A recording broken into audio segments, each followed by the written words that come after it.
العالمين وأشهد أن لا إله إلا الله وحده لا شريك له وأشهد أن محمدا عبده ورسوله اللهم صل وسلم وبارك على عبدك ورسولك نبينا محمد وعلى آله ومن استنى بسنته وعلى آله وصحبه ومن استنى بسنته واهتدى بهديه إلى يوم الدين.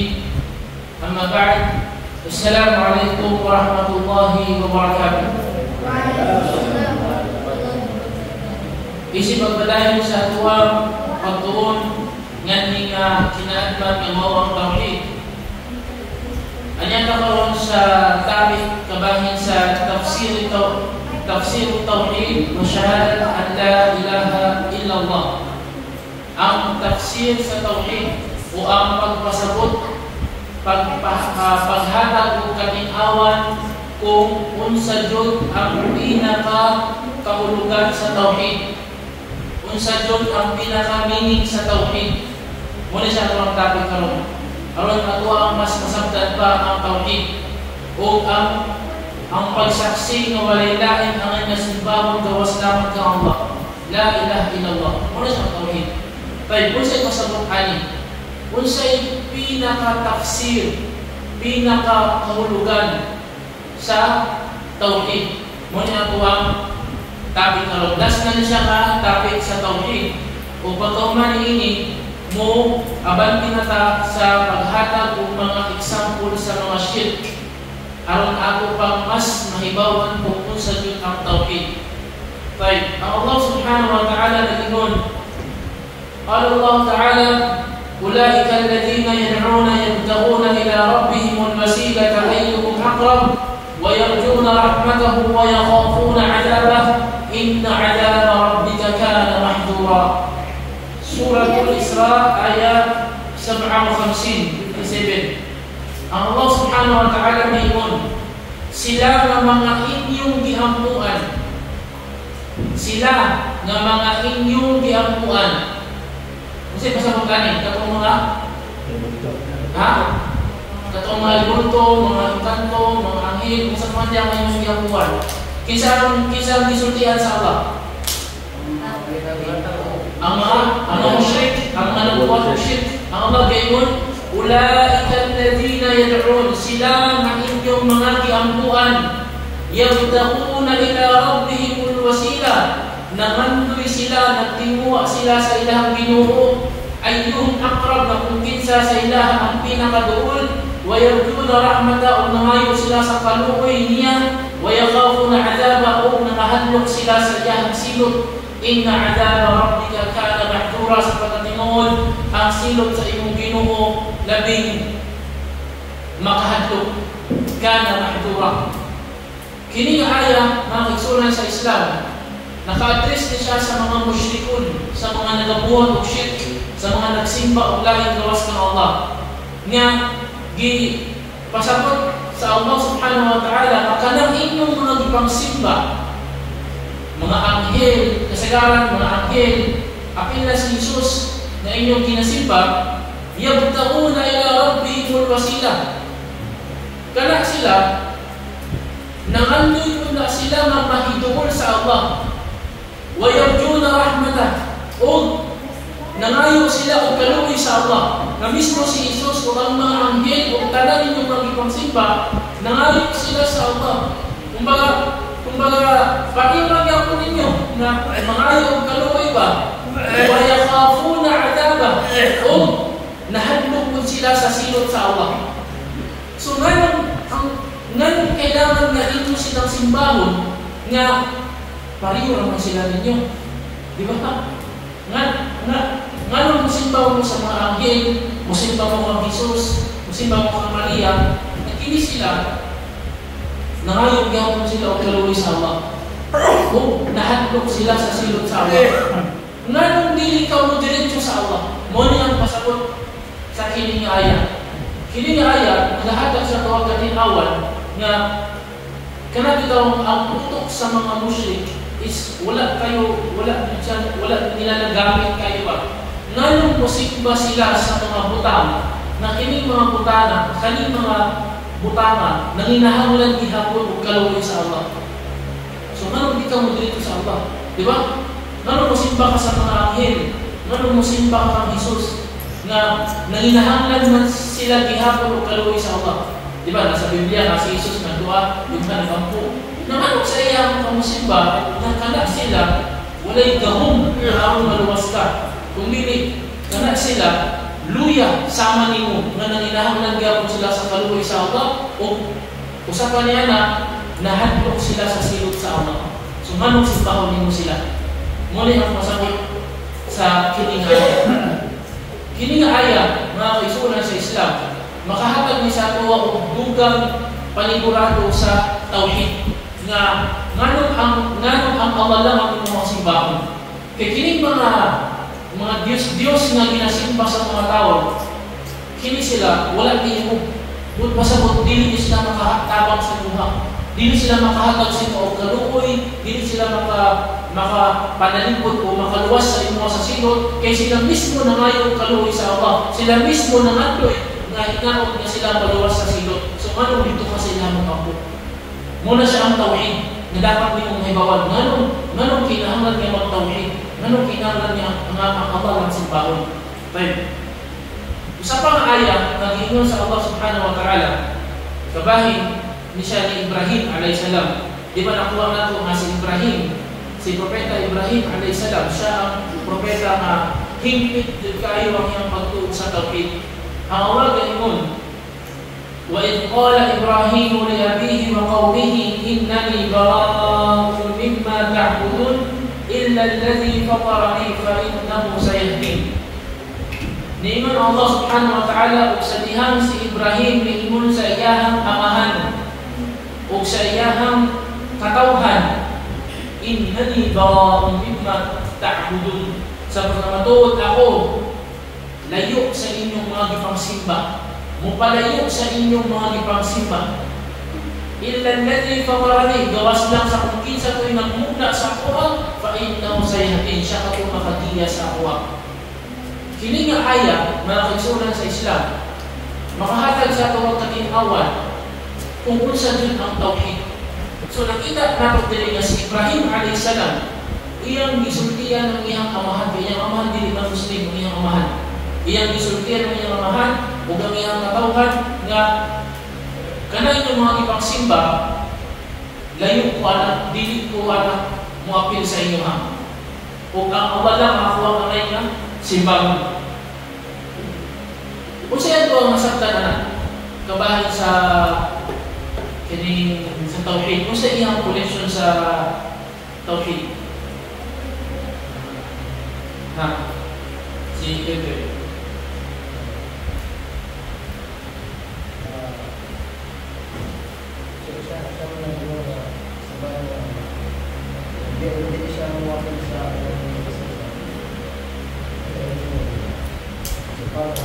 diba si Ibrahim alayhisalam, siya ang siya ang propeta nga na pinakahigpit niya pagtuo sa tawhid. Karon si Ibrahim alayhisalam, iyahang ipasabot sa tuwa kung unsa ang tawhid. So ningon siya sa iyahang papa o sa iyahang katawhan, ako layo sa inyong minasimba. Kung gano'n lang ako ang simbawon nga mo inagriya sa ako. Siya pasabot ka na. Ang pasabot ka na nga ang tinuod nga tawhid, kailangan doon yung palayo ka sa magsimba sa mga ipangsimba nila. Kung nagnoon pa ang mga ulama, al-bara'atu min ash-shirki wa ahlihi. Kung palayo ka sa shirk o sa mga nagabuhat o shirk. Ano yung sabi na mana? Saraya. Sa mga tao na nagabuhat o shirk, buot pasabot. Kung ikaw inuot niya na ikaw kung palayo ka sa mga tao na mga dili-Muslim. Pero siyempre, na siya'y kuwan ka ng gawabit, itawag ng gawabit ka ng protocol ba? Protocol nga kung ang imo trabaho is mo halubilo pa sa mga dili-Muslim, okay na, wala problema, imo ka ng trabaho. Pero pag dili na nimo trabaho, Ayun na sila. Diba? Kung dili obligado nga makihalubilo ka sa ilaha, ayun na. Ano naman? Isip pagprotektahan mo sa imong tawhid. Kabantay ka basta imong kauban ang mga dili Muslim, pero pupus imong iman. Pero pag kauban mo ang mga Muslim, mataas ang imong iman. Kaya kung kauban mo ang mga dili Muslim, puro rabi mo ang imong buhaton. Mabot na mura sa sala, dumod na, ang imong mga kauban ng dili Muslim, okay lang. Wala pa sila sala. So ikaw po, okay lang po, dito mong sala. Pero kung kauban ng mga Muslim, uy, sala na, hindi. Sige, sala ka. So, madali ka ba? Kini si Ibrahim a.s. Kung sa iyo gibuhat ni Ibrahim. Si Ibrahim a.s. ingon siya, innani bara'un mimma ta'budun. Ingon siya, ako mo palayo. Iyang gisultihan ng iyang papa o ng iyang katawhan. Nga ako mo palayo sa inyong mga ginasimba. Sige, pasabot anak. Ang pasabot anak, mo palayo po siya sa ilaha. Kaya, automatic na kung palayo ka sa mga ginasimba sa mga dili Muslim, katong mga dili Muslim, mo palayo ka sa ilaha. Unang si Ibrahim a.s. nag-migrate siya, ni Hijra, asan siya ni biyahe? Sa Egypt. Sa Egypt siya, kung dito niya naasawa si Hajar. Si Sarah, asawa niya din. Si Hajar, dito niya naasawa. Dayon, dito siya nagkaanak ng Ismail a.s. sa Egypt. Kung ihatagan siya sa Allah ng anak ng mga propeta. Muna siya ang tawhid. Muna din mga tao na yun, okay na ang tawhid. Nahibawa na ako ng tawhid. Yes, nahibawa din mo, pero wala din mo na-apply. Makita mo sa kahalubilo ang mga dili Muslim. Dili obligado na makihalubilo sa ilaha. Pero katong, kung mo ang trabaho, o nag-eskwila ka, mapasmit mo mga dili Muslim, okay lang siya. Pero sa panahon na wala na yung klase, ayun na magbubuhat sila. Dili na magbubuhat sila. Imuhang katrabaho, mga dili Muslim. Sa panahon na wala yung trabaho, ayun na magbubuhat sila. Isip pagprotekta sa imuhang tawhid, sa imuhang kasing-kasing. Muna siya ang kumbaga, hindi nga aya, ginatuluan na ni Ibrahim a.s. kung gusto ninyo nga makuha doon ang tinuod na tawhid, palayo mo sa mga shirk o sa mga nagbuhat ni ini. Muna yung hinang ipasabot. Naam. Sunod na aya, ang Allah subhanahu wa ta'ala bilang sa Quran, ittakhadhu ahbarahum wa rubbanahum arbaba min dunillah wal masih ibn Maryam wa ma umiru illa liya'budu ilaha wahida la ilaha illa huwa subhanahu amma yushrikun. Ang Allah bilang sa Quran,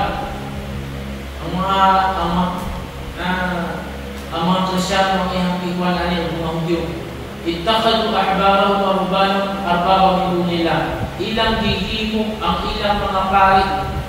Ilang mga pari sa mga Hudyo, mga pari sa mga Kristyano, gihimo nila ang mga Diyos gawas kang Allah.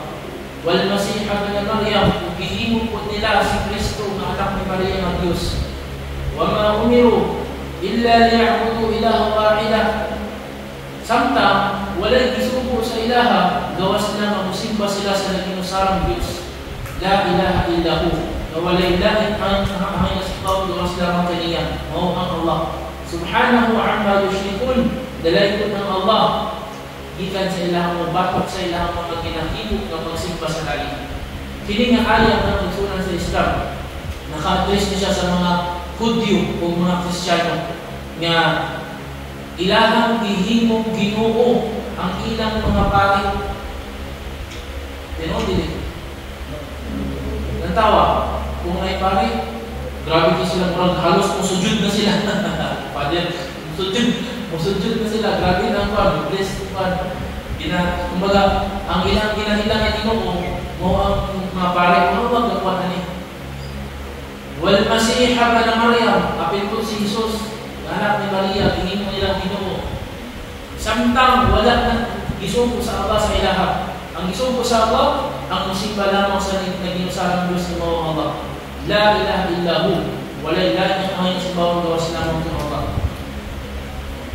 Napo isang ayat yang ingon sa Allah subhanahu wa ta'ala, wa minan nasi ma yattakhidhu min dunillahi andada yuhibbunahum ka hubbillah walladzina amanu ashaddu hubban lillah walau yara alladhina zalamu idh yarawna al'adzaba anna al-quwwata lillahi jami'an wa anna Allaha shadidul 'adzab. Ang Allah ngayon lakip sa mga katawhan nga nag-ilah ug ilahing mga Diyos gawas ng Allah nga ila kini gimahal sama sa pagmahal nila kang Allah, ilang gihigugma kini sama sa paghigugma nila kang Allah. Apan ang mga tinuod nga magtutuo kang Allah, mas labaw nilang gihigugma ang Allah. O kung ang mga tao nga nagabuhat og shirk lamang makakita sa silot o ilang mahibaw-an nga ang kanang nga usog ngadto lamang kang Allah, wa anna Allah shadidul iqab wa anna Allah shadidul adab, ug ang Allah hingpit ang kasakit sa iyang silot. Sila makamatnon kung ila lang mahibawan. Kini nga aya bahay ni siya sa mahabba kanang pagmahal nga kini mga gila nila mga Diyos-Diyos na ilang gila gawas ng Allah. Grabe ang ilang pagmahal ko ba? Di ba makita niyo mga tao na nagsimbol sa ninyo? Grabe ilang pagmahal, ilang pang sultan o gwapo masalina, tapos ilang pang panghamutan, ibutang nila sa gwapo ng altar, tapos ilang pang sugaan. Napay suga ang ano ba? Di ba? Napay suga ka dito lang nakatutok sa iyahan. Tapos ilan yung hindi panghamutan, matawag mga design, mga bulak, matawag pagkaon. Grabe kaya ilang magmahal ba sa ilang kulto? Ang Allah nagingon nga ang mga tinuod ng mga Muslim, tinuod ng mga magtotoo, mas grabe pa ang ilang pagmahal ng Allah subhanahu wa ta'ala. Nagpasabot niya siya nga, ikaw nga sa Muslim na naitawhid, dapat mas grabe ang imong pagmahal kang Allah kaysa sa mga pagmahalan ng mga tawhana sa ilang mga rebulto. Sabot sa ako makuha ka ng lesson nga kinahanglan sa usa ka Muslim nga adunay tawhid, iyang kasilagan kini nga mga Diyos. Sino kasilagan? Ha? Kapuntan ba? Kapuntan. Balikan. Kasilagan ba? Nasinag ko kanimo. Kasilagan ko ikaw.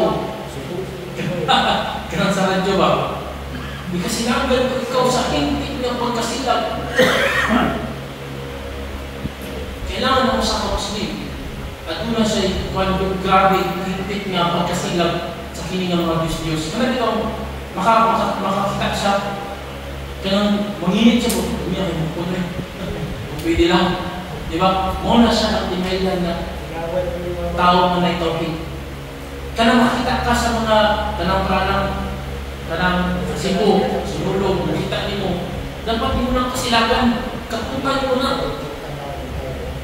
Kaya makita ka ng kanang kining Black Nazareth na ginagawa na sa kaya kung makita ka na yung kamuhian ba? Muna siya ang sign na nakay tinuod na tawid. Pero kanang sabay-sabay ko kasi na ako. Sinipigiran ko.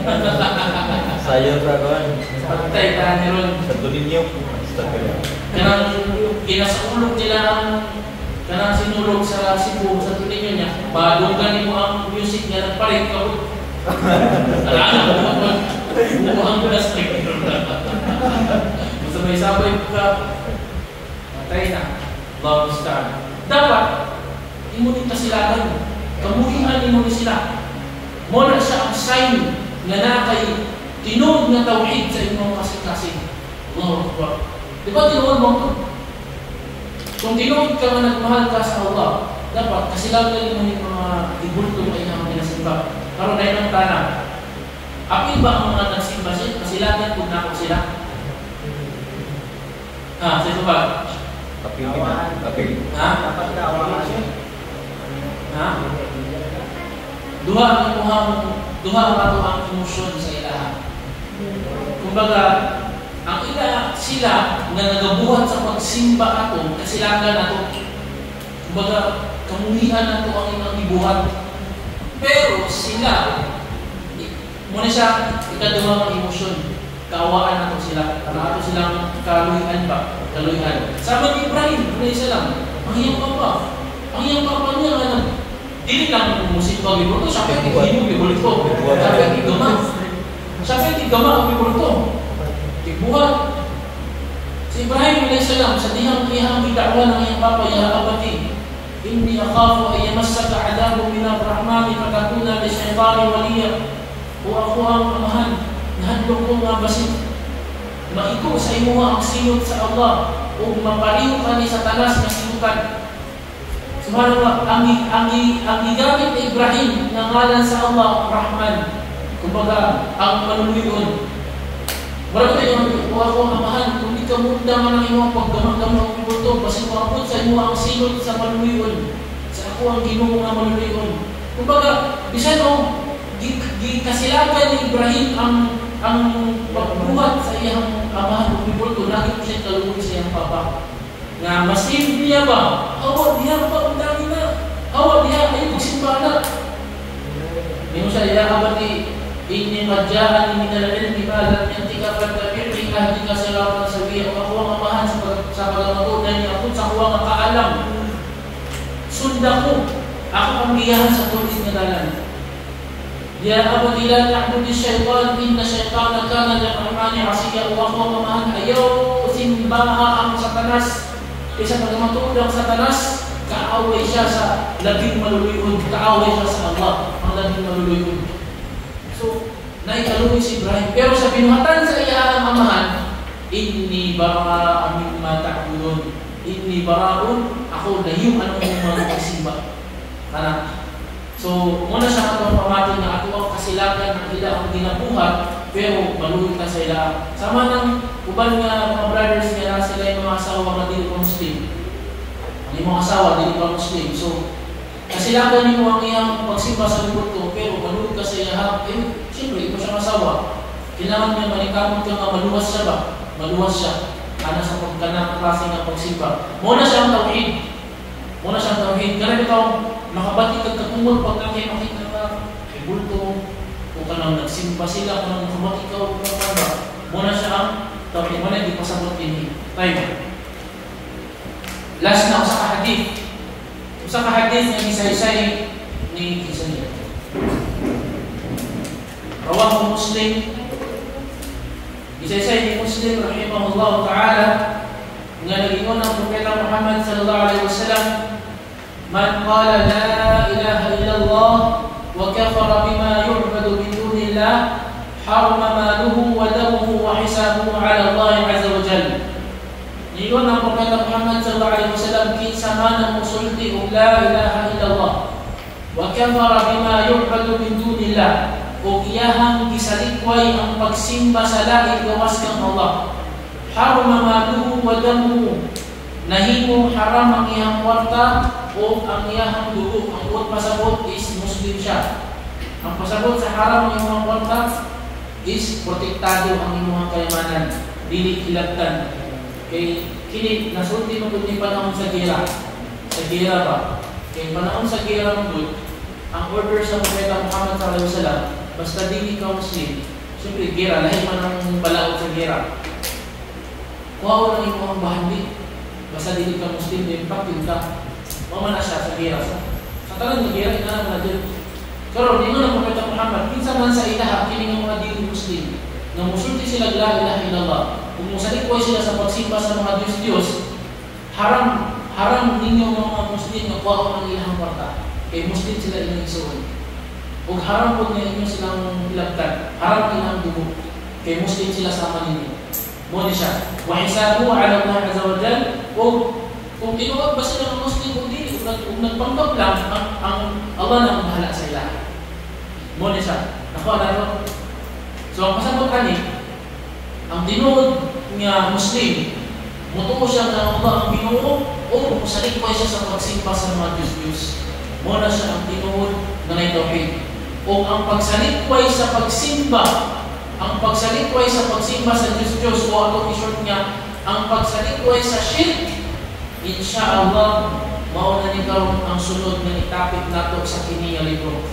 Unsa ning mga shirk nga sumpak sa tauhid nga may nato ni sa libro. Insyaallah umma ato ni siyang padayon magsugod na ta og hisgot, usa-usahon nato og hisgot kung unsa din ang mga shirk nga mga pinuhatan nga angay layuan sa usa ka Muslim aron iyang mapanalipdan o ma-preserve o maprotektahan ang iyang tauhid sa iyang kasing-kasing. Hangtod lang ini wallahu ta'ala alam wa sallallahu ala nabiyina Muhammad wa ala alihi